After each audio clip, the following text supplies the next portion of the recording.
right, welcome back to Redman Group episode number 35. We have a brand new panel and a new topic on this one. We're going to hop into red pill hacks, and we're not talking about hacking your way into the red pill. What we're talking about is hacks, people that don't know what they're talking about, that like to talk about stuff that we talk about.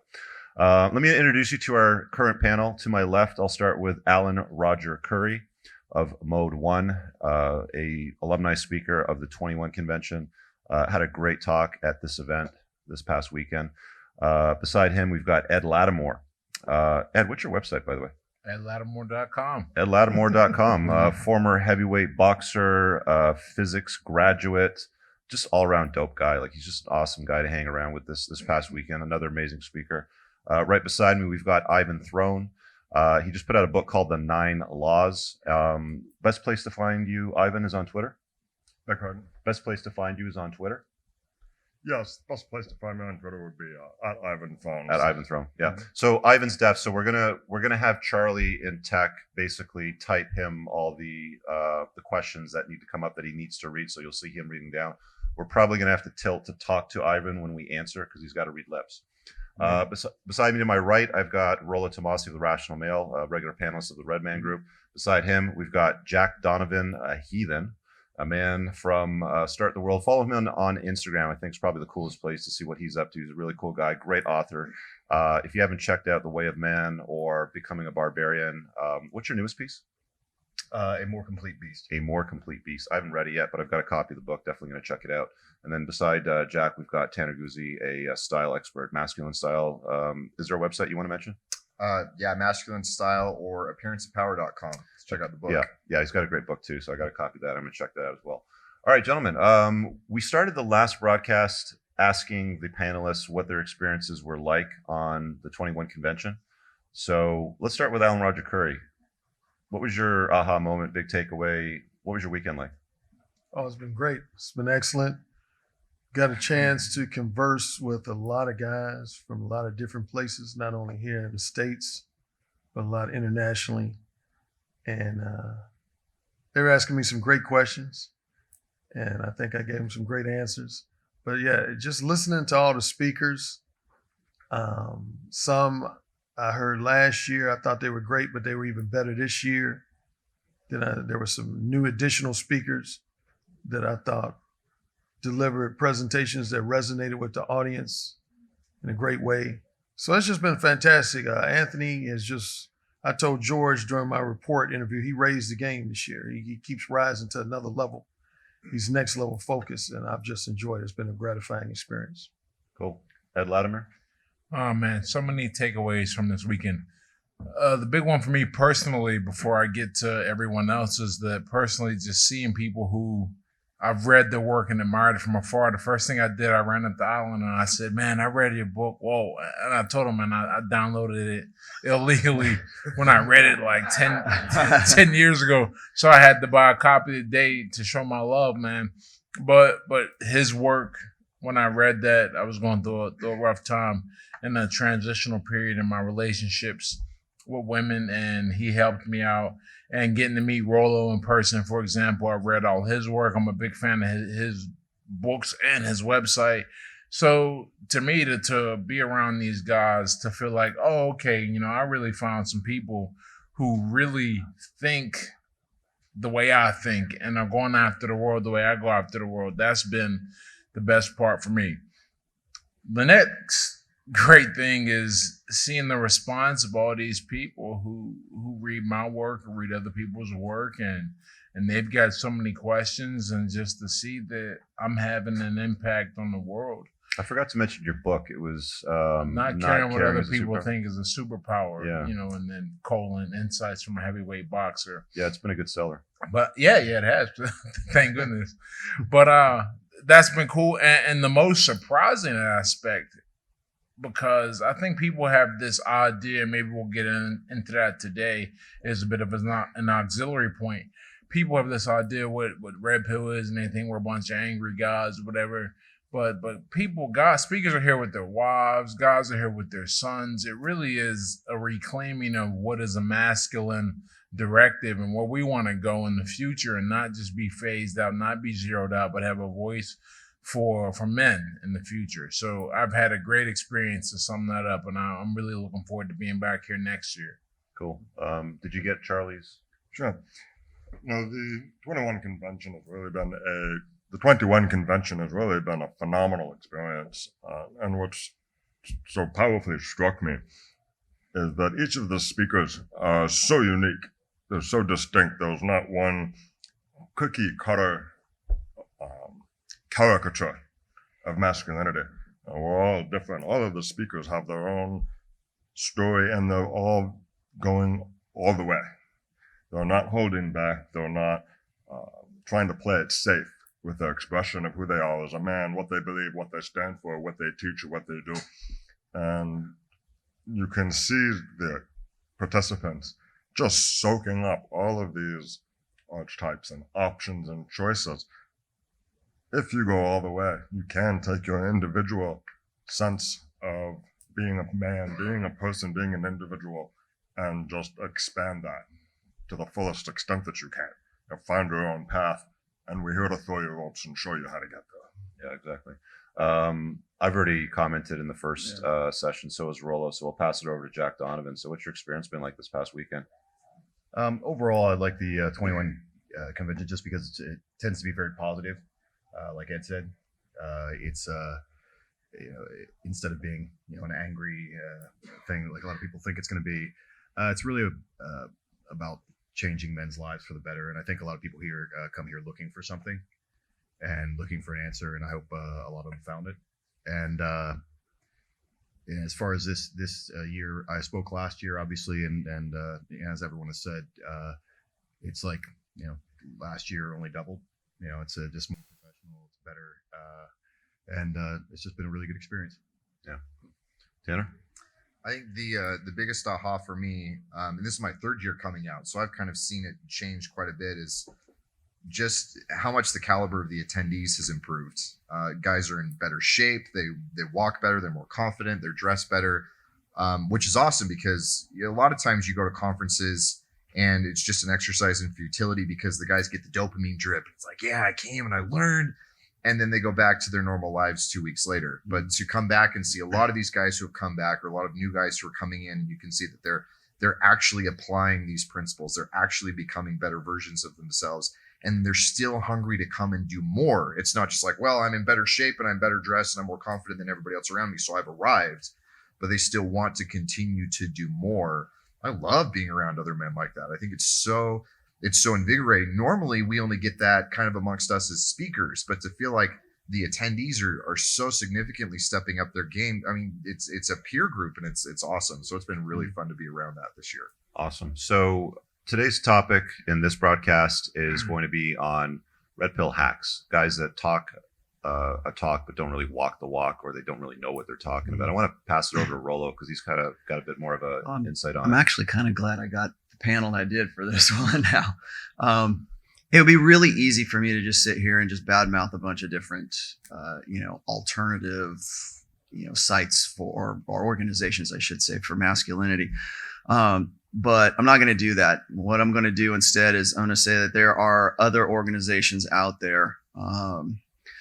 Some of them are a little bit more focused on like this power positive thinking mantra that's going out, like more like a Tony Robbins kind of thing, where that is starting to appeal to, say, the Lost Boys generation. Like I gave him in my speech, I was talking about how there's a generation of men right now, young men, who are really hungry for this kind of stuff. They're looking to like someone like Jordan Peterson to say, oh, he's the father that I never had. And I look at what he's doing, and some of it's very positive, and then in other aspects of it, I'm kind of like, does he even really know what he's talking about?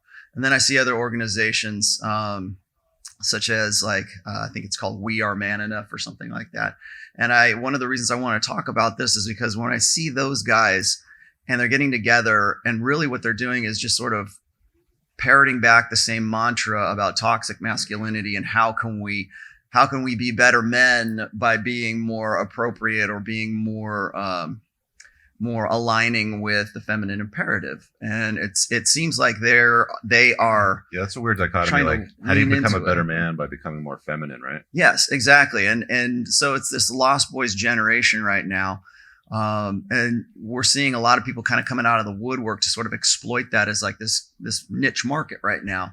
And I don't think that this organization, what we do here at the 21 convention, is anything remotely like that. I mean, I understand that we're talking to that segment of society, but it seems to me like we have a much broader, certainly a much broader, more diverse panel of guys here, and we're all on board with an idea about Red Pill from the perspective that we're going to embrace a conventional masculinity, which I got from this guy right here.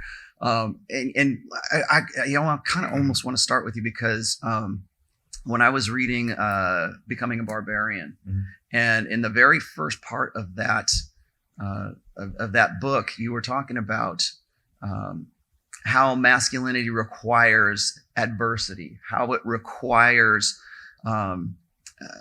conflict, how it requires men sometimes competing and going head to head with each other and sometimes beating the shit out of each other. And how we grow right now and how we develop in a conventionally masculine sense. I think that a lot of people don't know what that is. And so maybe like the first thing to talk about here is what really defines conventional masculinity. What is it that we can offer here that nobody else offers? Because there's a lot of organizations that are doing it. There's a Good Man Project. There's Real Social Dynamics. They're trying to get into that power positive thinking thing. So they want to sort of build onto whatever it is that they had before and sort of go into these rah pep rally kind of scenes with their own following. But I don't see much in there. I see much more substance in this organization and in 21 convention than I do in anything else. But I just wanted to kind of get you guys' ideas as to what do you see as conventional masculinity? Because right now, so many of these guys are either they think that masculinity is ridiculous, or they think that it is confusing, or they think that it is something that is subjective that they can define for themselves. Which, of course, what happens is once they do that, they become subject to the outside influences of the feminine imperative that comes in and tells them, oh, well, here's what you should be. Here's how a man should be. So I kind of want to start off with just saying, what do you consider a conventionally masculine man? I just want to hit on the attributes of what we can universally call masculine, because right now, women will say, well, we want to masculinize women. So they will say that, well, I want to be more like a man. And we feminize boys and we masculinize girls right now. And part of that process is keeping men confused about what masculinity really is. And so I just want to see if we can maybe talk about just some aspects of what are universally masculine traits and characteristics. Did you get that, Ivan? Yeah. Well, Why don't we start with you? Listening while I had Dob, how do we define that? And we have things out there like the Good Men Project that you mentioned, and some of these other groups that are trying to push that purple pill mess. And, it really occurred to me what you define as masculine as a man. You hear a lot, he owns his shit. That's very true. But what occurred to me when I see these purple pill or halfway bodies of knowledge or groups or organizations doing, they're still trying to get mommy's approval. And then that being men. Right. A man does not, who is leading his family, who's leading his wife, who's leading his children, who's building a business, or maybe working for an employer, doing the best he can, is not doing it for mommy's approval. No, that sounds like reclaiming authority. Like it's not on his radar. Yeah. And to me, that's the giant pitfall of some of these purple pill, so to speak, groups. They don't want to go all the way.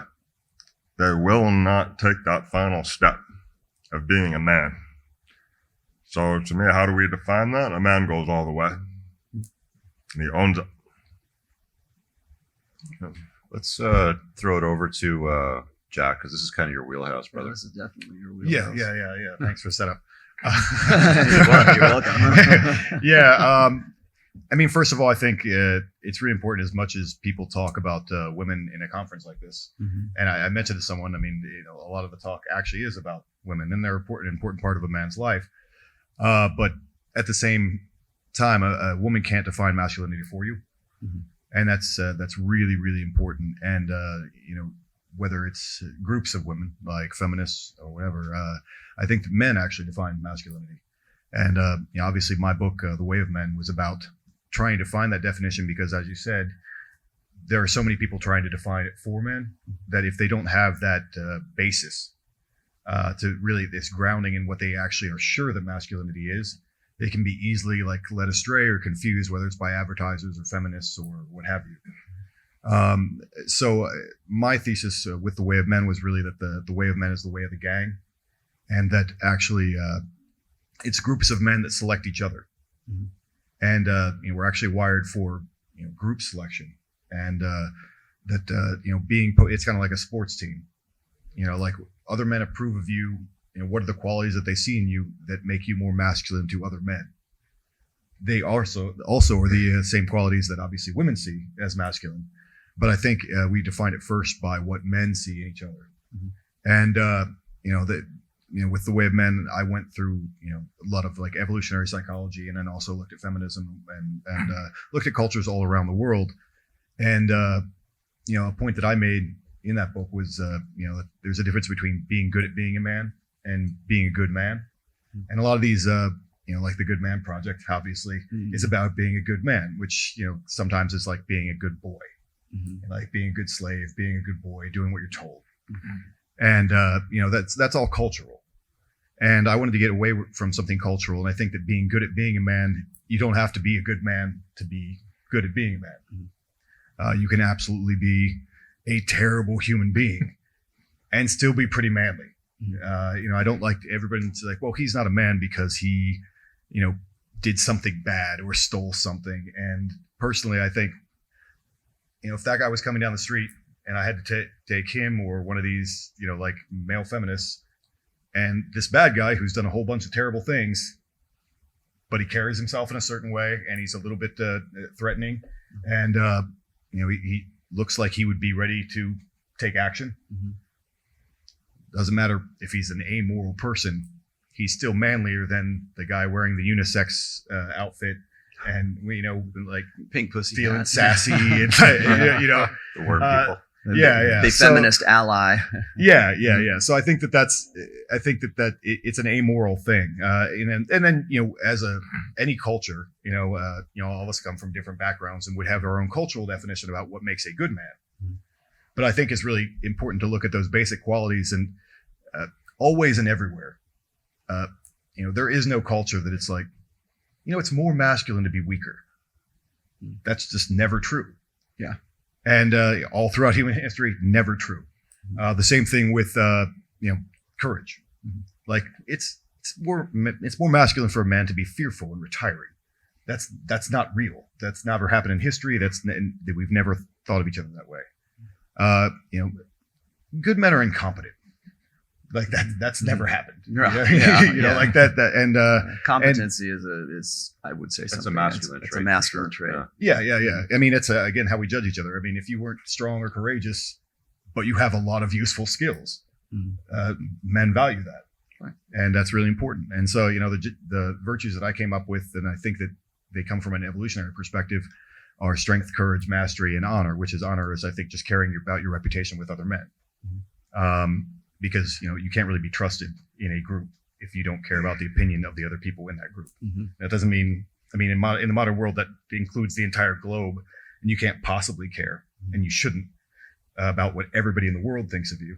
But I think you have to find your peers. So that I think that I always say it's masculinity, and what the root of that is comes from, if this building was surrounded, is what I would say, or zombies or whatever, and we had to pick each other real fast. Well, I think I would have Ed to help me, and I think we could take some zombies and then From there, figure it out. I mean, that's the first thing that you're going to think of. You're going to who's capable of doing this? And I think that that's basic and human. And in an emergency, we would all do the exact same thing. And I think that those values are rooted there. And I think if you start from that place, these things that have always been masculine, that can be your true north. Let's throw it over to Ed since You're Ed's gonna be got, the Ed's got zombie something on slaughter this one. I co-pilot. know. Here we go. I mean, like you spend a lot of time beating on people, right? So Yeah. Not it's too much anymore, living but physical. I'm listening to this, and the first thing I think of with these hacks is how pussy whipped everyone has kind of gotten, because, like you said, only other men can decide what is masculine, and we all want women. That's like, our drive, and we take the most efficient route to get there in many cases, if not all cases. So if you have a group of women that are trying to decide that you want to be with, and they get to decide who you are, and you give them that power, because you feel like if we let them decide that this trait is good or that trait is good, then I have a much better chance of getting with that woman, right? It's like Donovan was saying, she's still not going to sleep with you. That's where that is rooted in, this idea that if I trade, if I'm a trader, if I go against what I believe, or even if I was never taught, if I let them decide what is masculine, then perhaps they will give me a good grade, and they will let me, pass the class, so to speak. And that's how we get all these hacks, these guys. I really think I don't even think they mean well. I genuinely believe they're misguided. I think their whole goal at some point was to gain the favor of women. And why were they wanted that favor? We can get into that, but I think it all comes back down to, that's what we want. We want to reproduce and survive, and that's a way to do it. Gain the favor of women, since they help us reproduce. And that's so important that they will give up, they will co-sign on traits that are not masculine, on lifestyles and activities and behaviors that do not further the male objective, and then try to come back and tell other men this is the way to behave. And the whole movement gets co-signed and switched out, and all of a sudden you got guys trying to tell other guys, like the arguments between men on what is before we even get to red pill, what is masculinity. We shouldn't, that's not an argument. That should be a thing. A group of guys get together and go, okay, well, either it holds water or it doesn't. Either we can test it or we can't. And instead we have groups that are letting other women decide. We make it subjective. Making it subjective, because if you make it subjective, if you keep moving the goalposts, Everybody's a winner. everyone's a winner. Everyone's a man. But they don't want to hear that, because part of being a man is dealing with. I was thinking of all my little traits that I would put under the umbrella of masculinity, and part of being a man is you have to accept the negative. You have to accept that things are going to be difficult and things are going to be challenging, and sometimes it's not going to go your way. Many times it's not going to go your way. You're going to measure yourself and find out, you don't weigh enough. You have to get your weight up, as we say. And it's not good. A lot of these guys don't want to eat that. They want a subjective assessment of their ability, so they can just move and decide who they are. So Yeah. All right. I'm gonna put it to Alan Roger Curry. He's he's been around. I mean, he's one of the panel elders, right? Yeah. Dude, you've seen a lot. So I mean, how do things look to you for this subject? With all these hacks out there. Man, I'm glad I got all you guys for this. This is great. I mean, you see a lot of hacks, and you're not afraid to call them out on it. You'll go on a rant. I've seen you do it. Yeah, I'm legendary for my YouTube rants. Yeah. It's challenging for young guys coming up today, because you have corporate America that knows that women purchase more consumer goods and services on average than men do. Media and entertainment industry knows that women buy more movie tickets and watch more TV shows and soap operas than men do. They also make all the big buying decisions too when it They're comes to household decisions. Primary right? consumers. Buying the house, buying the car. Exactly. Big So time. so what has happened in this society today is that women have essentially said, well, we're spending all this money. We want to be able to influence how men behave towards us. And they have allies in corporate America, male allies in media and entertainment. And you got movies and TV shows projecting us as idiots. Somebody mentioned competency, incompetent, pussy whipped guys. That's not real. That's fiction. But women want fiction to be real. They want to present that as if it's real. Not all women. You have exceptions, of course. But then you have, I don't want to pick on single moms, but you got a lot of single mothers coddling kids. My father allowed my mother to coddle me to maybe 8, 9. And he was basically like, that's going to stop. I'm taking over. And my dad, if I bruised my knee, my mom might have been there to, kiss me on the cheek and say, but my father was like, hey, son, you're going to have unexpected episodes of adversity come your way. You're going to have threats come your way. You're going to have challenges come your way. So everything about you has to deal with being prepared for that. Prepare for that. Because this is a game, in a football game, you don't get to quit in the middle of the third quarter. You got to play the game out. But I mentioned in my presentation, we've had some big name guys, they quit. And it's because this society is, you're raising coddled men, which translates into weak men who can't handle challenges, who can't handle unexpected episodes of adversity. And they're allowing women, I see all these memes on social media. A real man cooks dinner for his wife. A real man brings flowers every night. You want to go a little deeper on that one? I made a promise to myself. I said I'm gonna be PG-13 for this red man. I got somewhat of a potty mouth. You can still swear at PG-13. But so yeah, I don't want to get too long-winded, but yeah, men should, number one, as everyone has said, only men can define who men are. So that's the masculine trait right there, is to say to women, either with words or just even with a facial expression, when they try to define us, shh. No. A man knows who he is. And here's the trick, though. Here's the trick. Women will tell, in my line of work, I tell so many of my clients, women will say to a guy, I want you to be this, and this. Mm-hmm. Basically, the proverbial nice guy. And then the guy makes all these changes to his behavior, all these modifications and adjustments to his behavior. And then guess what? They say, you know what? I'm not feeling any romantic or sexual sparks with you anymore. I mean, you're a great guy. You're going to make some other woman a great husband and boyfriend. But I love you, but I'm not in love. Yeah, that's like Carl's. Carl calls it the pussification or the betatization by 1,000 concessions, and it starts with put your white socks in the white hamper and your colored socks in the colored hamper, and it ends with let's go vegan and have an open relationship. Yeah, so you heard me say in my presentation, this thing I use with the puppy dog. A lot of women, they want these puppy dogs that they're not sexually attracted to.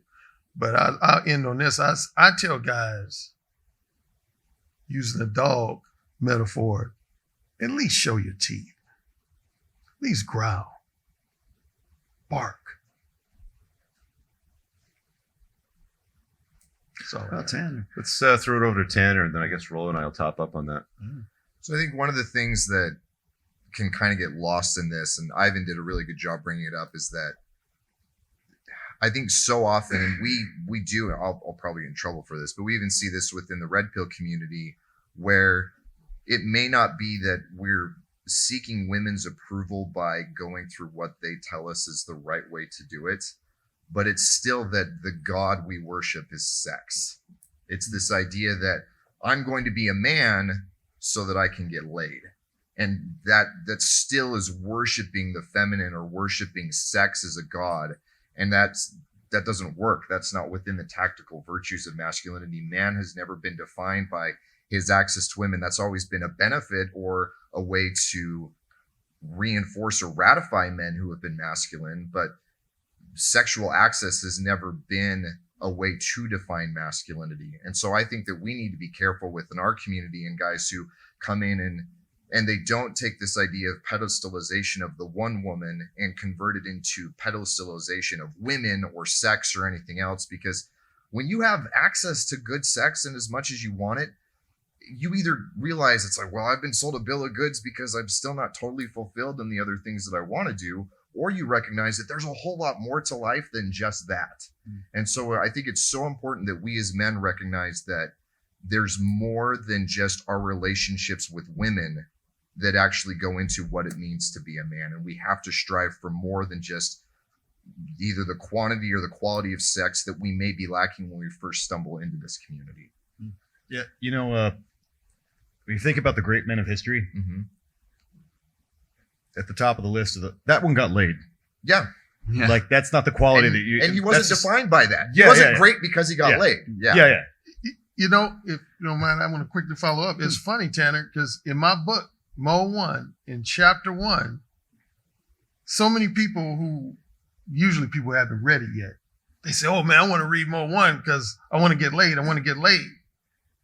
And I probably unintentionally have given off that impression. But one thing I made clear in chapter 1 of my book, Mo 1, is that this book was not written with the primary objective of helping you get laid. I say getting laid will be the fringe benefit. Yes. That would be the frosting on the cake of being Mo 1. But I'm challenging men to verbally communicate their thoughts, opinions, desires, interests, and intentions in a way that's masculine, that's not, that's unapologetic, not politically correct. And I basically say, if you learn and adopt that style of verbal communication, women will become intrigued by you because they know you own yourself. You own your manhood. You own your masculinity. So that was a very important Well, point yeah, you because made. a lot of guys, they conflate that, because we'll hear guys say stuff like, well, yeah, you don't make your woman your mission, you have your mission. But then secretly and subtly in the back of their heads, it's still getting laid is the mission, right? Mhm. And that can't be the mission. Whether it's conscious or subconscious, you have to have a bigger mission. So I love that that's how you start, because it's bigger than that. Mhm. Yeah, I want to Exactly. hit on the apologetic thing because that's what I was going to mention. It's like, a really good example. I had a dude here a couple of nights ago. He's telling me about these, the woes. He's kind of got like one-itis for this girl that he broke up with that he saw for a while. And he did like the kiss of death that a lot of guys do. It's like, they break up and then he writes a note and he emails it to her. For some guys, a handwritten note. I've done the handwritten note. He did the email and it's like, once you send it, that shit's gone. Thank God, the handwritten note, you can read it afterwards and crumple it up or burn it or something like that and get rid of it and not look like an idiot. But guys are always apologizing. And that's not a masculine trait. I mean, apologizing for being a man, for being who you are, that's not masculine. That's weak. You need to apologize at some points in your life. I mean, you've got a few sorries you can use, but I think men overuse the word sorry far too often, right? Very But I much think so. there's even a difference between an emotive apology and an apology, because my wife and I had something that came out. I don't remember the details of what it was, but I was in the wrong. And she's pregnant, so she's even more emotionally vulnerable. And I could have been crooning and emotive and, oh, I'm so sorry. I can't believe I hurt you. And all I said was, yeah, I screwed that one up. I'm sorry. And then that was it. That was the end of it. And so there's a big difference between being willing to admit that we're not perfect, but it doesn't have to be this vulnerability or this emotive thing that please approve of me again and please tell me I'm okay. I like the phrase mistakes were made. Yeah. Because it's not a weak I'm sorry, it's mistakes were made. Where it's like, yeah, I feel bad for doing that. Yeah. Not an apology, just I Man, was going to say that the things that are kind of striking me right here is the apologetics. First of all, that is like key to a lot of these quote unquote men's organizations right now, especially the Good Man Project, for instance. They've got a video out there called Dear Woman, and it's these two just the most beta male guys that you've ever seen, just crying and emoting on this camera, pretending to speak for mankind. And it's like, we're sorry for all of the hardships and hurts. Wasn't there a that guy we've that did a given TED you. talk that did that in some like pink shirt? Yeah, that was the guy from We Are Man Enough. Yeah, that right, guy. yeah. And this is a guy who just simply never got it. He never had any conventional masculine influence. I wish I remember the guy's name right now, but prime example of the kind of guy who wants to define masculinity for himself, but in doing so, he has to define it for all these other guys too, so that he feels affirmed by that. Like, so if he says, well, I think masculinity is subjective and it doesn't have to be what it's always been before. And that's one of the reasons I wanted to start this conversation off like that, is because I'm of the opinion that there are definitive masculine traits that are unique to men alone. Women can lay claim to those things if they want to and say, well, not just men do this, but women can do this too. Yes, but masculine women do those things. The other thing I was going to say is that Before you hop on the other thing, Oh. guys, we're going to hop into questions in about 5 or 10 minutes. So if you Yeah. want to queue up from the audience, then we'll get this thing moving quicker. I was just going to say is that there needs to be, first of all, it needs to be from the bottom up, and that usually starts with teaching your kids teaching your boys, their role model. You model that, be a template of masculinity for them. Because I see so many guys today that come to me, and one of the reasons we have this Lost Boys generation is because we have had generation after generation since really the sexual revolution that has convinced us that men need to get in touch with their emotions. Men need to be more vulnerable. Men need to be more like a woman, or more like to align or to be more sensitive to the feminine. And it's my opinion that good relationships are built on polarity, and that there needs to be a separation between the two. There is a misunderstanding right now that, and a lot of guys do this, it's what I call identification game. These guys will build an entire life around being a good ally, being the perfect boyfriend when the right girl comes around, which of course is right when she hits her epiphany phase and she's about 30 years old and ready to get off the carousel. Then he's ready and waiting, and he's one of these betas in waiting. But I see the blue pill as training these guys up from 5 years old to become the majority of men being beta. The 80-20 rule, 80% of men being beta. They're in the perfect position to play that role in women's sexual strategies after that.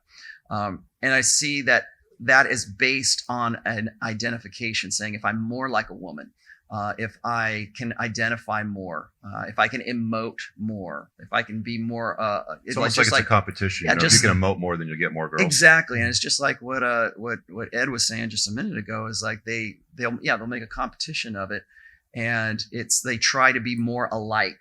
And it's like because they believe that like attracts like, but like opposites attract, not likes attract. Polarity effect. And then finally, the last thing I want to say is that I think there needs to be a delineation. We don't have rites of passage anymore.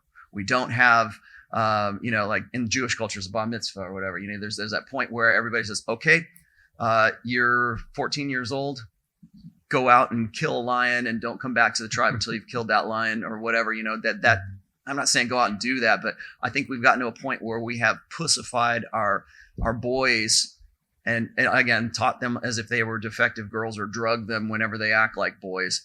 And there is this angst amongst boys because they feel like they were born defective, like they have something wrong with them, because they have testosterone. They've been poisoned by their testosterone, and they take that and they believe that, and so they become what I call gender loathing.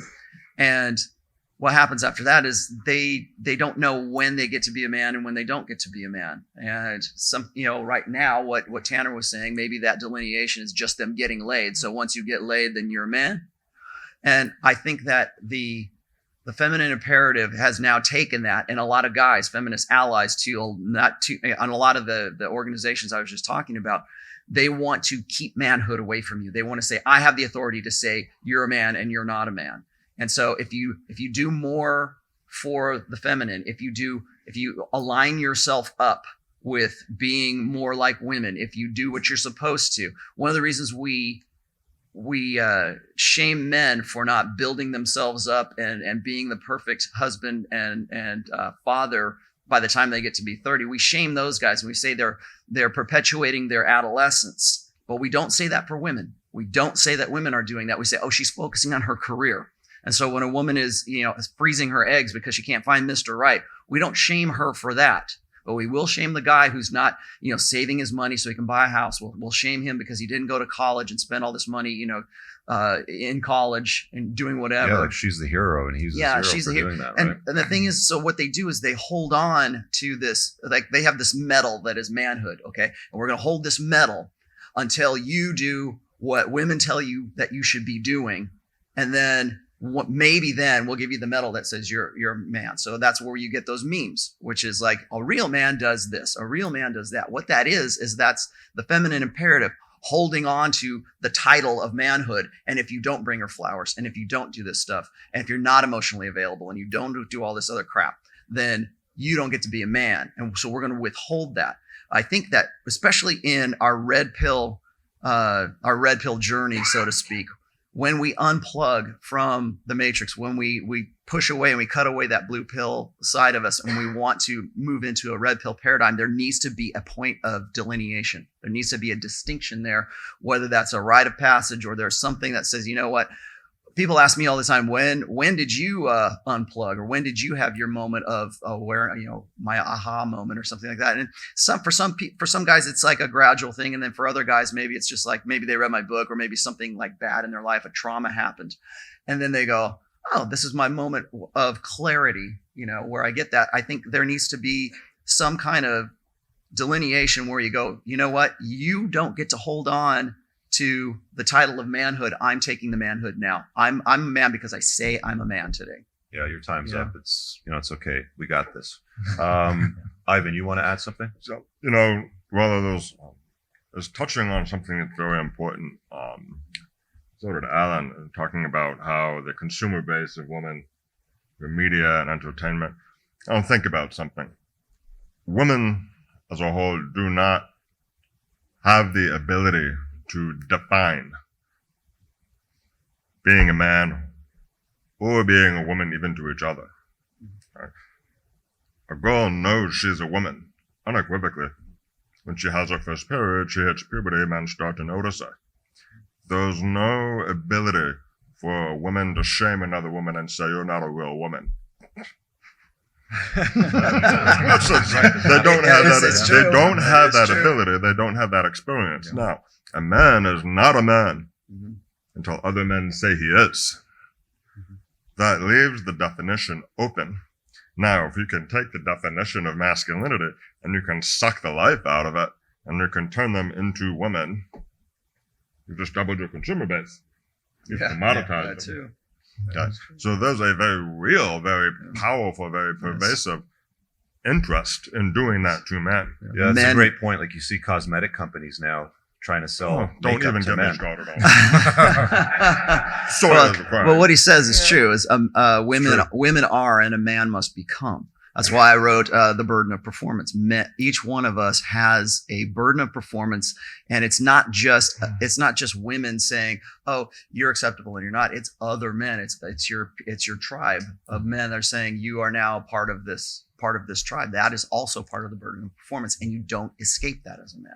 Well, All right. what's baked into that is that you have to have a tribe, and you have to have sons. And Yeah. what sucks about this is you're getting it from all directions. Is that I have a son, but how many of us here have sons? How many of us have tried to build tribes as opposed to, again, just trying to focus on kind of what the precursor steps are and thinking that that's the goal. And so it is, I think it's so important that we continue to, like Jack talked about last year, do this generative masculinity and focus on, okay, well, what are the tribes? How do we delineate them? Who are our peers? Who are the men whose opinions matter to us?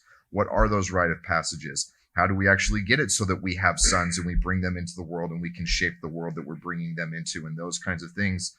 That's critical, because everything else that we've talked about is hinging on the assumption that we're doing those things. All right. I want to move it into questions. Do we have people queued up? It's hard to see with the lights. Hello, gentlemen. Yeah. Superhero movies are like all the rage, and I don't believe that train will ever stop.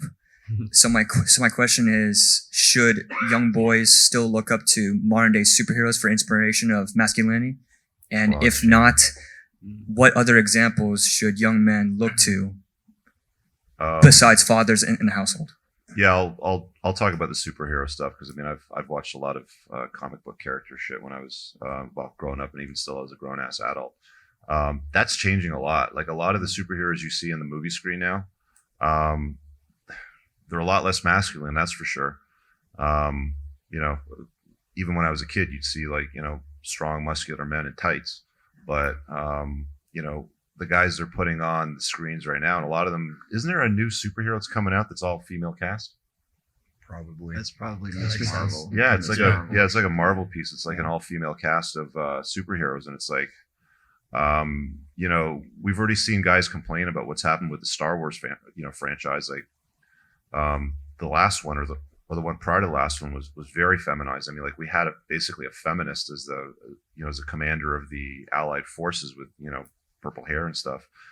But yeah, it's bonkers. I mean, masculinity is being watered down, and it is what it is. I mean, there's like guys like us up, like these are men.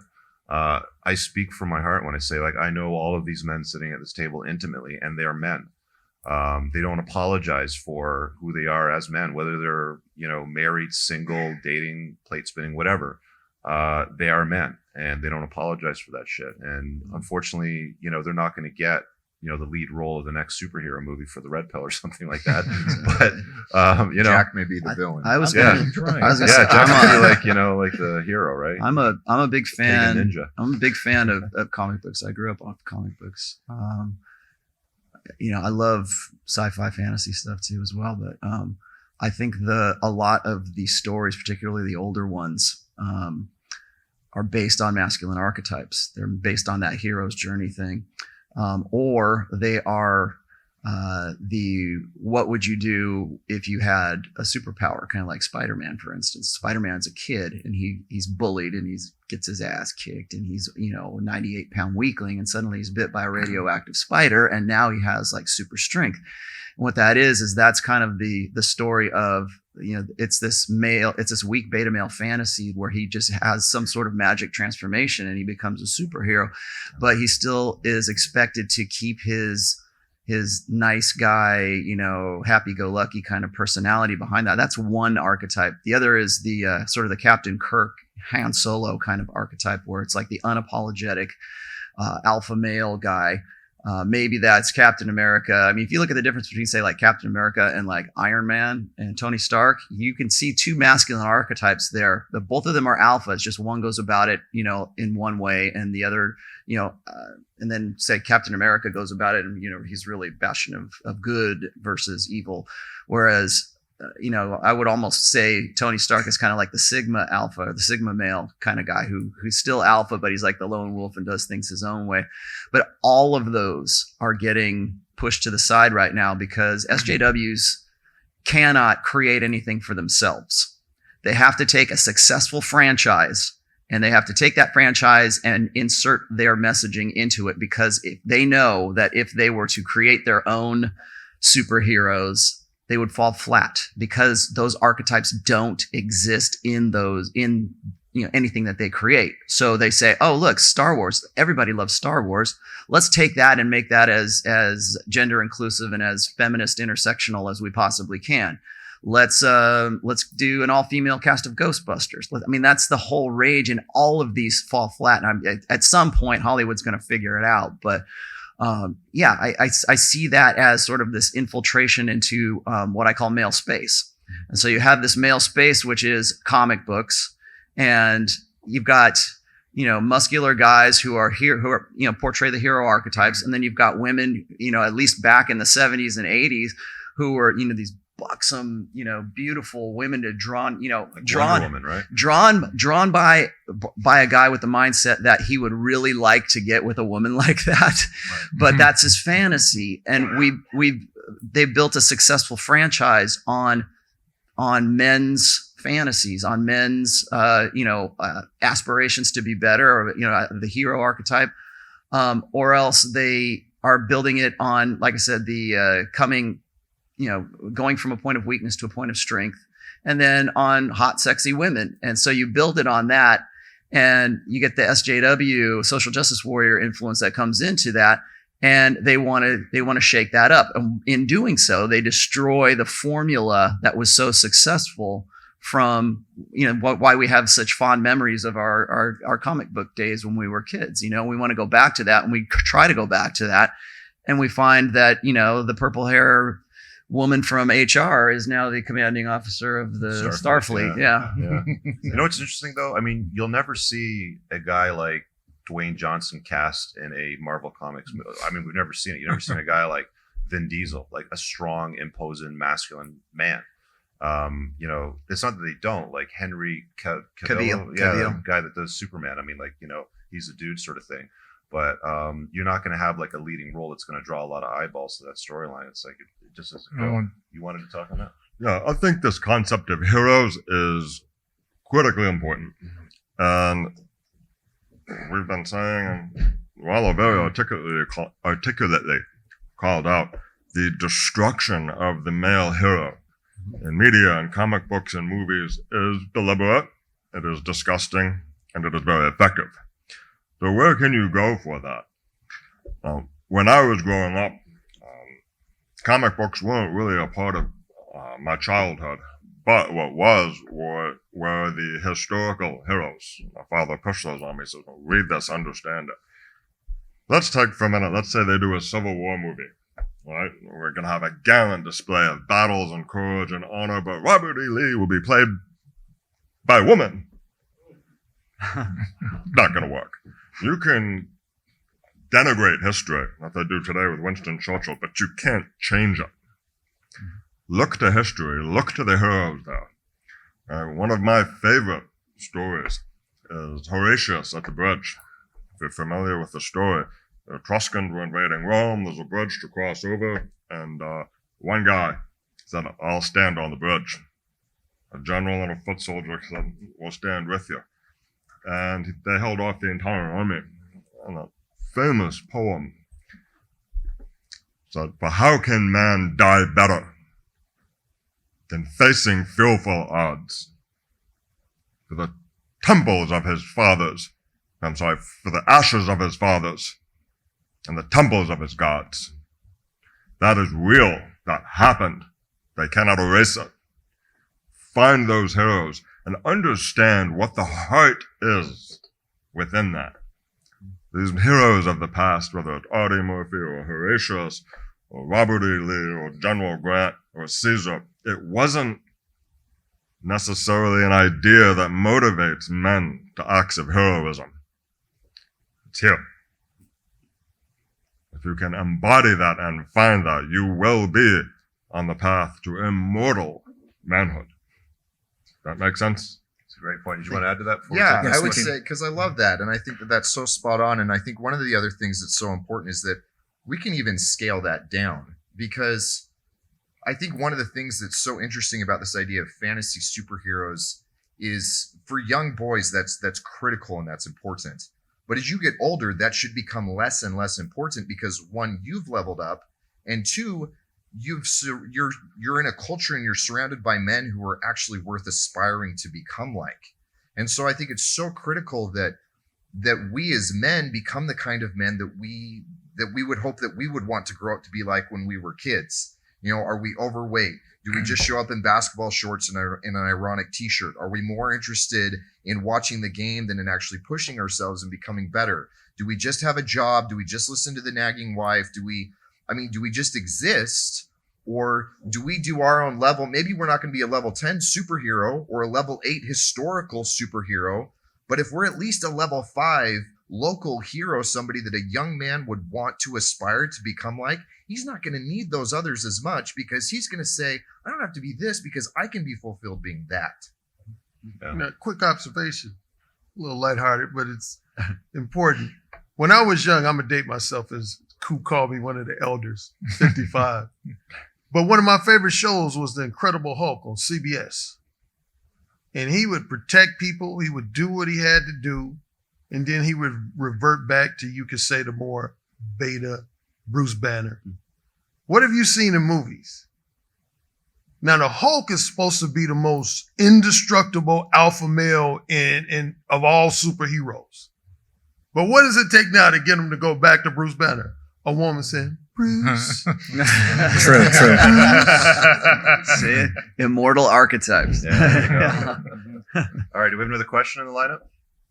Yeah, great talk and great conference. So it was very interesting that because I had a little bit of an epiphany last night, and I was out drinking with Jack Donovan and a few of our attendees. Let me just tell you a little bit about what I was thinking and when I woke up. To Tanner's comments earlier about why men do stuff, I realized that over the past few decades that I've been doing everything in terms of work, business, money, fitness, game, and style, and self-improvement, really just to get women. And it's gone through different cycles. So maybe like I'll get a bad girl and then it'll make me, get even more extreme in terms of my self-improvement. But now I have to catch myself. It came to the epiphanies that, wow, I'm really being driven by woman, by pussy. That's not really my full control. But I'm successful in all those fields. So now what do I do? Well, you know what's important? And Jack touched on this in his presentation. Back in the day, men had to be courageous because the circumstances around them demanded it. No guy would kill a dinosaur just to get laid. There are 100 people on Twitter going, men never lived with dinosaurs right now. I guarantee you. Historical fallacy. Yeah, it's a historical fallacy. Woolly mammoth. It's okay. It's okay. But in today's society, I mean, the way is I'm not per se criticizing a civilized society, but again, how Jack articulated it, it's changed masculinity because a lot of women feel like, well, if I need protection, I can just call the cops. Mm-hmm. I don't need to depend on my boyfriend, my husband to be masculine and courageous because police officer John is going to help me. And so now a lot of guys, because they don't have real challenges and threats just to provoke them to be masculine because their life demands that they be masculine, they say, well, shoot, I need to do this to get laid, and I need to do that to get laid, and I need to do this to get laid. And everything ends up centered around just getting laid. Yeah, just to add to that a little bit. I mean, Rollo always talks about making yourself your own mental point of origin, and if your idea of being with a woman is like the mental point of origin, everything you're going to do is going to try to build on that foundation. Mm-hmm. But I mean, if you chase excellence, not women, like I said in my talk, you will be spoiled for choice. I mean, if you're doing the right things, you look strong, you look masculine, you make an impact in the world, you know how to make bank, you're putting a dent in the universe, women will be around, and it's really not that hard. So I mean, if you put the focus on like the pickup or the regurgitation of certain lines to break into a group of women in a nightclub or in a public place or in a park, yeah, that works. But what do you do after? We saw the great mystery from Neil Strauss's, The Game, have one-itis for his Katya sort of thing. And, this was like, the lord of the pickup artistry sort of thing. This is kind of what this talk is about, like the hacks out there sort of thing. Long-term game means a hell of a lot more than remembering lines or regurgitating them and approaching women and trying to close a deal. It's a lot bigger than that. There's a lot more to being a man than just that. That's where I think a lot of critics of the red pill kind of have like tunnel vision of, they think that it's just about getting laid. It's just, you're just teaching guys how to get laid. Or there's more important things. What do they call us? Pussy beggars? Yeah, pussy beggars. And like the latest thing is, you're a bunch of old white men trying to be alphas by saying big words. Right. We got a couple brothers on here. Yeah. Can we get some recognition and shit? I know. But I was going to say is that, when you get to that point, I've worked with guys who all they wanted to know was, okay, just teach me some game. Why does game work? And how can I go and apply that? And they'll just learn that side of it. And they never really understand the mechanics, or like they never want to look under the hood is how I say it. They just want to drive the car. They don't want to know how to build the car. They don't want to know how to fix the car. They just want to, they want the keys to the car and the cheat codes to the video game. And then they're going to go off. And then sooner or later, these guys come back and they go, oh, Rollo, help me. I'm with a borderline personality disorder woman and I don't know what to do with it. And then you get the guys who are similar to your situation where they've done everything the right way.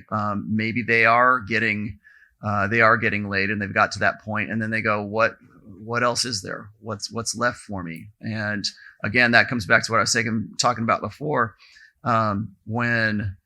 When we pedestalize womankind, when we don't make ourselves our mental point of origin, we make womankind our mental point of origin. A lot of guys have to give themselves permission to be selfish, to be, I don't want to say selfish, but let's say self-important or self-concerned. And we always say, you got to knock the woman off the pedestal. You got to knock womankind off the pedestal, and you have to put yourself first. Like I said, I'm a big proponent of enlightened self-interest. I can't help anyone until I can help myself. And I can't help anyone as well as when I help myself first. And then I can go help somebody else after that. And so when all you do is just focus on some object-oriented goal, like getting laid, great. What happens when you can get laid regularly? When you're like, okay, this is no longer a challenge, or I have a girlfriend, or I have a wife that really likes having sex with me. Now what do I want to do? Am I just going to lean back and just kick back? No, I guess I made it.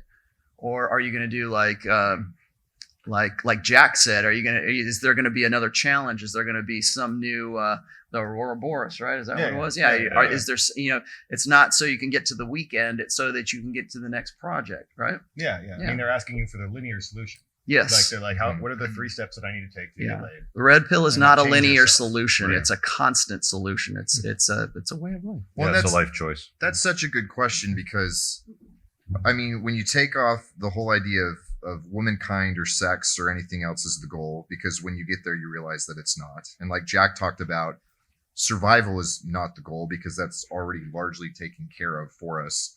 Then what are the options? What are the other options for a why? Why become the best version of yourself? I think that's a really tough and a really valid question. And I think, as I've listened to you guys talk and as I've been thinking about this, and I'm curious if you guys can come up with more than this than I have, but I can think of 3 reasons.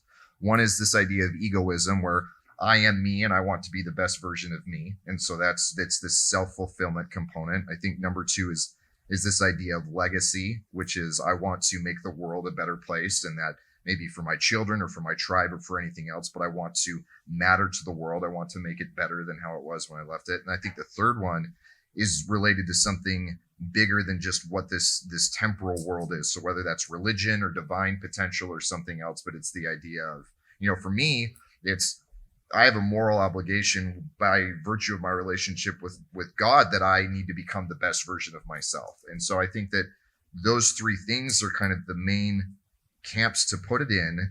But if it's not in one of those, then why even care? Why even try to be the best version of yourself beyond just getting laid and making some money? All right, let's hop into the next question.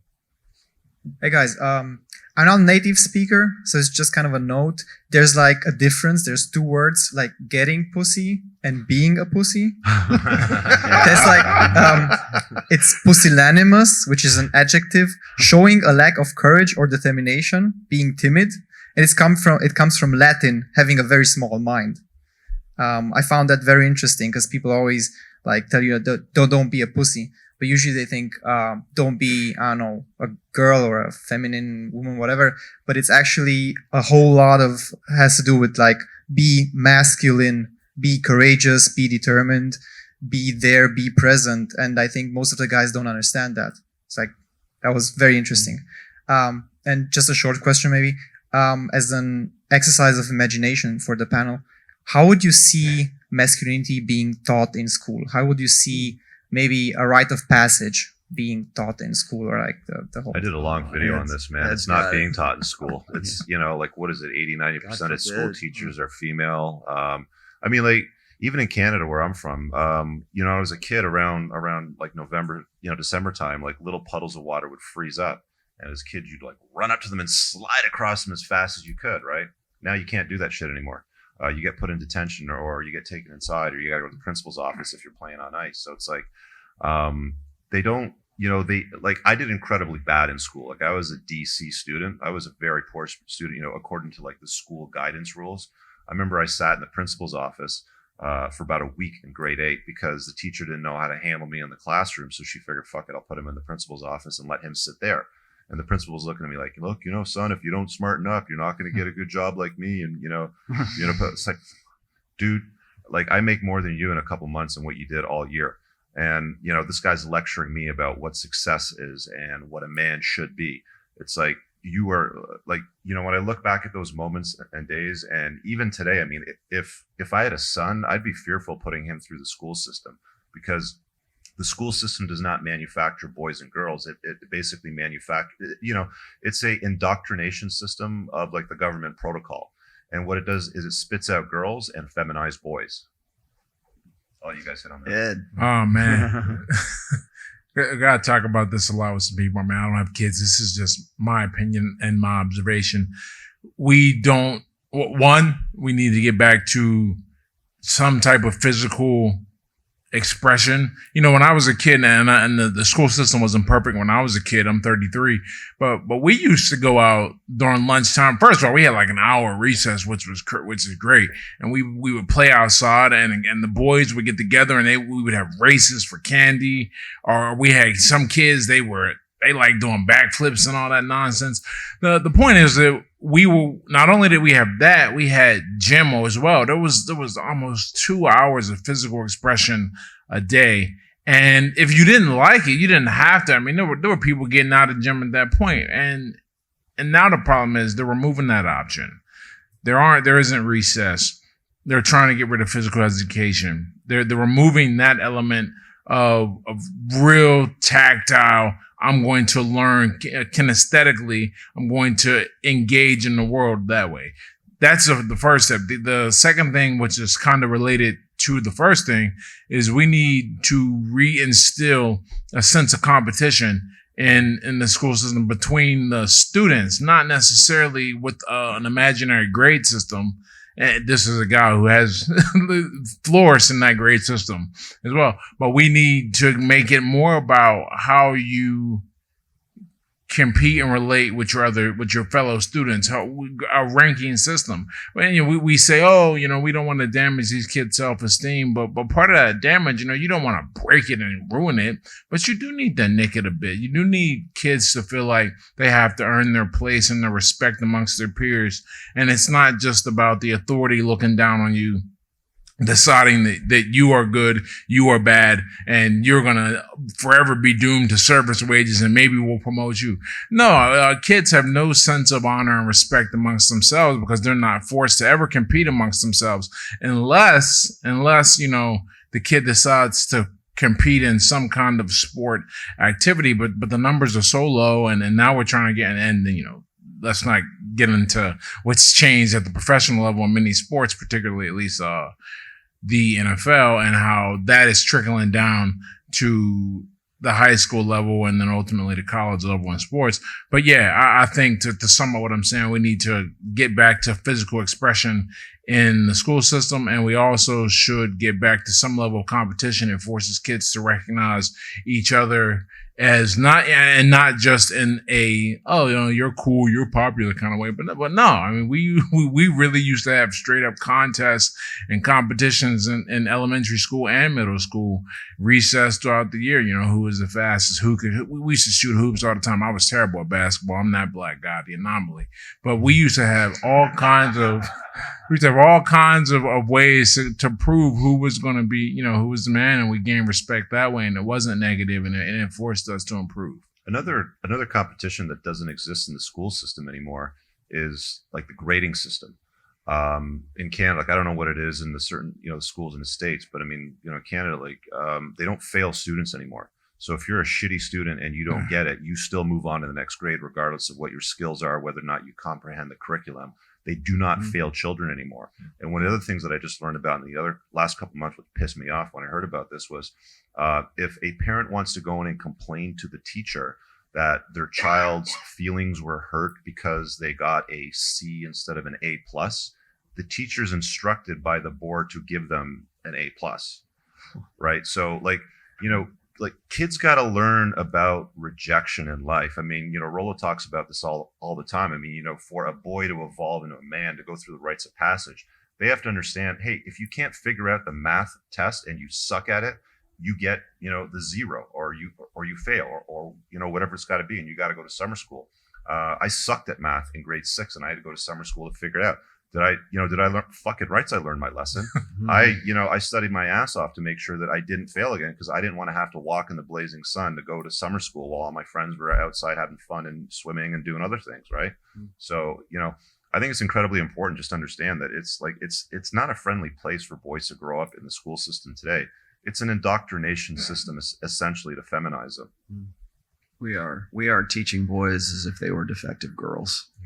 We are drugging boys with Adderall and Ritalin like never before. And why? Because the school systems are so controlled by a feminine mindset. If it's not females as it is, it's a feminine mindset, in that women teach in a certain style. They teach as if they're teaching for girls. We want to give girls the world, right? And it's part of this, what I call the fempowerment narrative. It's where we're going to build women up. Title IX is a really great example of that too. But it's where we're giving our girls every advantage, and that's really hard for me to say when I have a daughter myself, and I want her to, you know, grow up and be on top of things. But I don't want that to be at the expense of boys. I don't want that to be a lack of understanding. But the reason that we have a feminine primary education system, at least here in the United States, is it's mostly women that are teaching right now. And why is that? Because it's dangerous. It's dangerous territory for a man to be a teacher. First of all, it's not that well paid. Why? Because, you know, we need guys to, you know, guys want to make money. They want to, it's this dominance hierarchy thing. So it takes a really special kind of guy to actually want to be a teacher. Even when it's a well-paid role, like in Canada, a top-tier teacher will make about like 98 grand. Right? And yeah, like it's still even good. I don't know what the average is for the United States, but a lot lower. It's about I'm sure it is. And so it takes a guy who has a drive for that. So even when you have a guy that is in education, there's always a chance that he's going to get Me Too'd. There's always a chance that you know, some student's going to say he looked at me wrong, you know, or whatever, you know, he's going to give me an F. He looked at me wrong. I mean, girls as young as, you know, 7, 8, 9 years old understand that dynamic now. They know that if all they have to do is say some certain things and cast aspersion on a teacher. And it's like, you know, it's this threat assessment. I think what we're doing right now, and I wanted to say this in my speech, was I had this video queued up. It was like this old Twilight Zone episode where it's this little boy who can control everything in his town and in his family, and so consequently, all of his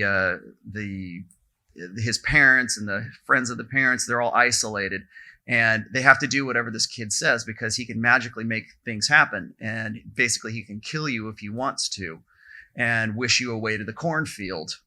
And what I think we're doing right now is something very similar, where we are pandering to the feminine imperative, where we're like, we don't want to, where we're always stepping on eggshells. We don't want to rattle, you know, we don't want to experiment. We don't want to shake up the apple cart kind of thing, because if we do, we're going to get collectively wished away to the cornfield. And that is with Me Too right now. And so when a guy wants to get into educating, or he wants to even just be a mentor for a kid, he still has that in the back of his head. Like, if I do this, am I going to be seen as a pedophile? If I do this, is what I'm teaching going to offend the feminine establishment? Because if I go there as a masculine male and I'm mentoring boys, and I say, you know, you need to get into competition. You need to be more masculine. You need to, you know, here are some ways to do that. I have to watch my ass, because just me saying that, I can upset, you know, any feminist within earshot to say, Mr. Rollo there said that, you know, that boys should be more competitive, and that's perpetuating masculine, you know, toxic masculine stereotypes, and I lose my job. You know, that's what you have to watch out for these days. But all right, Sorry, do you want to add to that? Well, because Yeah. we're working on this too. Because I've got 3 kids, and one of them's a son, and I think that as important as those macro changes are, it'll take decades and a whole lot more backlash to get to the point where we can change that within the public school system. And so I think, for anybody who's actually wanting to know, okay, well, I've got young kids, what do I do about it now? How do I actually tackle and approach that now? I think we can substitute what Ed is talking about by putting your kids in sports, and particularly even into like combat stuff. Have them do wrestling or boxing or things like that, so that they start to engage that way. And I would say get yourself in a financial and a cultural position where homeschool and even like homeschool co-ops and those kind of things are an option, because I agree with you guys. It is a death sentence to send your kids, and especially your boys, into school right now. And there's no way that I'm letting my little boy go into that world. Yeah. It's not an option. All right. We got another question? Yeah, I wanted to follow up on this current topic. Do you think that anywhere in the States is it possible for an all boys school to exist that would help embody and imbue masculinity into these young boys? Yeah, I'll and by the way, gentlemen, we've got about 10 minutes, so I'll just speak on this very quickly. I got a friend of mine that put his son in a private school. It cost him $30,000 a year, and he's getting all the attention and resources that he needs. It's a smaller classroom. There's a tribe of boys. They're very tribal. Like, they do like a lot of the things that Jack writes about in that private school. So, there are ways to do it, but you're going to have access to resources to put your kids through it in today's world, unfortunately. But yeah, I'll pass it off to the panel. It's a really good business opportunity to start similar schools too. Yeah. It's a really good opportunity. Yeah. All male exclusivity is really tough these days too. So if you've read my post and my chapter on male space, we're seeing this happen right now in the Boy Scouts, where it's no longer the Boy Scouts, it's the Scouts. And it's just so that we can bring girls in. And people want to say, well, that's because the Boy Scouts have been suffering financially for a while. Well, surprise, surprise, right? And now it's come to my attention that there is an all-female group of Cub Scouts. I think it's in Santa Cruz, California, of all places, right? And it's, what that is it's sort of this culmination of the process of the feminine imperative and women just sort of inserting themselves into all male exclusive spaces. The same thing happened at Harvard. They basically eliminated all of the male exclusive campus organizations at Harvard, but kept all of the female exclusive ones. So what that's saying is that they believe that it is dangerous for men to organize and to have any kind of exclusivity within, as determined by sex. So can you do that? Would it be a good idea? Yeah, I would think it'd be a great idea, but there are a lot of obstacles in the way that are going to either prevent you from doing that, or they're going to subvert your intentions for doing that. It is dangerous. That's the whole thing. It actually Yeah. is. Yeah. It's dangerous to their objectives. Yeah, So, it's a threat. Yeah, here's the thing. It goes back to what I was talking about with corporate America and the influence of media and entertainment. You take this conference, the 21 conference. If this was corporate sponsored by any beverage company, you would have radical feminists saying, well, Jack better say this, Tanner better say this, Rolo better say this, or else we're going to pull our money. And I guess what chaps my hide, this will probably be my final comment. Here's what chaps my hide. Nobody up here is, Ivan's married, Rolo's married. No men up here are going out in the streets just, going up to a woman and slapping her upside the head or raping them. But yet you have women that say, oh, these hateful guys are at this conference. They hate women. Just because you have a strong opinion and you speak truth, all of a sudden you're a hater of the opposite gender. I don't think any man who attended this conference can genuinely. Now, granted, there are some men out there. There are some men out there who are physically abusing women, raping women, and doing whatever.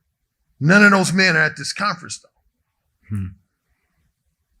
And yet we're branded as haters just for speaking the truth.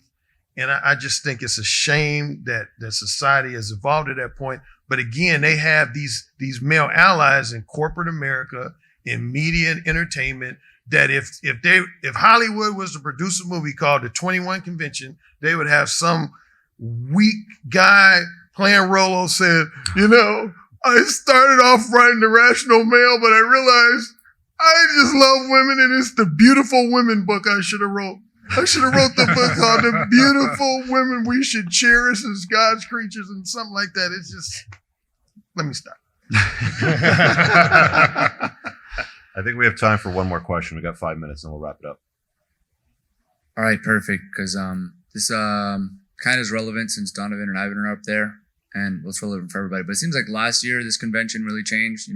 Changed directions 180, going towards Red Pill, and this year is like an expansion of that.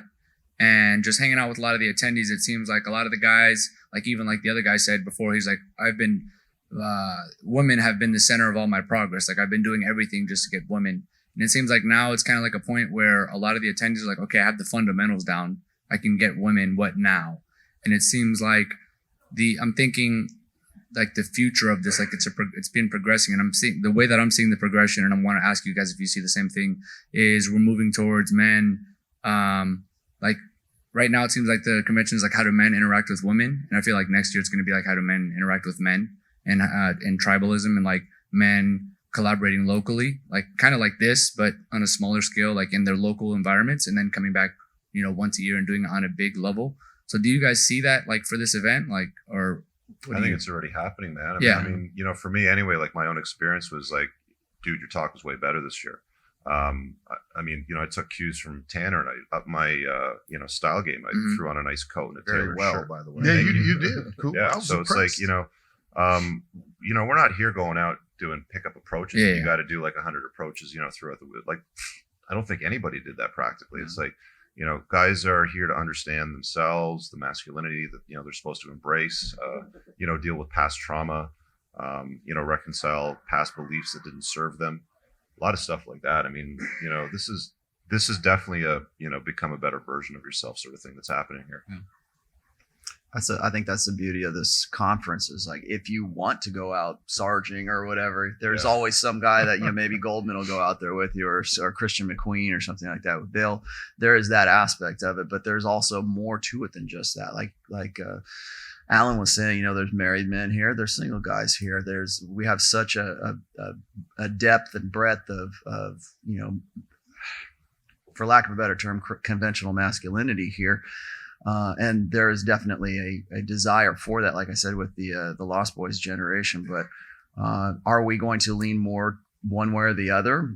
I don't know, that remains to be seen. But as far as I can tell right now, I think it's the fact that we encompass so much. That's the primary strength of this convention.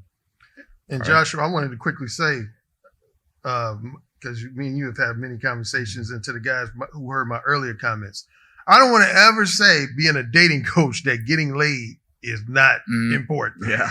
Okay, it is. But what I'm saying, using the analogy of health and fitness, if you eat right and exercise, that's a benefit in itself. Yeah. And losing weight will be the fringe benefit. Mhm. But as I think it was Tanner or somebody said, if you just concentrate just on losing weight for the sake of losing weight, once you lose weight, Then Ouroboros, what's next? Not only that, but if you I always talk about like, why the process is important, not just the outcome. If you focus on just losing weight for the sake of losing weight, you might do some dubious things to lose that weight rather than take the right process. And next thing you know, you've got a whole slew of negative consequences and externalities that you didn't anticipate that you have to deal with. And if you just focus on, okay, I'm going to get my fitness right, my health right, my diet right, and you're going to lose weight, that's great. You're losing weight will be the consequence, but you also get a whole slew of other benefits. Yeah, that's what I call the crisis of motive. Is guys will will say, well, the only reason you're going to the gym is so that you can get laid. The only reason you're Mm-hmm. trying to look good is so you can get laid. I think even Jack was saying, you know, our purpose for getting in shape now is not because we need to go lift heavy things. We actually need to use that to kill a saber-toothed tiger or something. It's that we want to look better, that you want to live a better life. And so I think we need to resist falling into this trap that you only do something for one reason. Like when you go and you work out, like if I'm working out, if I go to martial arts or something like that, do I expect to go walk down the street and go, hey, come here, I'm going to kick your ass? You know, no, it's not. But it's like knowing that you could do that. But there's also other benefits along with that. So do you go to the gym just to get laid? No. But is that a definite plus because you look better naked? Yeah. Okay. Or are you going to stay in shape? Are you doing that to, you know, live a better life, be healthier, have some more confidence in yourself? All of that counts. And so the crisis of motive is who or what are you doing a particular act for? And I'm going to say that it's okay to go to the gym if you're trying to get laid. That's okay. But there's other advantages to that as well. So you need to ask yourself, and that's really a personal question that you have to sort of dig down deep and say, why am I really doing this? And is it worth my while? Because once I achieve that goal, is it going to be worth it to keep doing this? And I like what Ed said. It's the process. It's the process. All right. So on that note, gentlemen, we're going to wind down this episode. We're going to break for lunch, and then we've got another one this afternoon. And then after that, George Bruno is going to do a wet shave demonstration on my head, apparently. So, yeah, for those of you that are, see, this is the bonus content. yeah, this is bonus content for people. Hey, Coop, when you introduced me at the beginning, I didn't get to say my website. Can I say Go, my yeah, website? yeah. DirectApproachDating.com. Yeah, and We'll get that in the. definitely. You know, again, just to top up on the panel. So Ellen, you know, did his. Where's the best place for people to find you, brother? All right. EdLattimore.com or Ed Lattimore on Twitter. I live in those places. Yep. And we got the darktriadman.com. That's correct. Rational Mail. The Rational Mail. Is it Start the World or is it JackDonovan.com? It's jack-donovan.com. Jack-Donovan.com. Actually, jackdonovan.com someone bought, and it refers to the National Organization for Women. So make sure you insert the dash. Someone's paying for that. Oh my God. And we got Tanner Guzzi, masculine-style.com or at Tanner Guzzi on Twitter. Awesome. All right. So we'll see you guys in the next episode. Peace out. Thank you.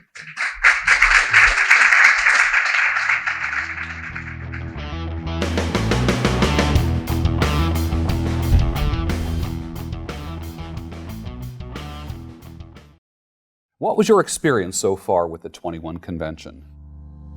Oh, outstanding. Outstanding. Professional all across the board. Really good energy with a lot of people, and I just like it because it's a very positive direction.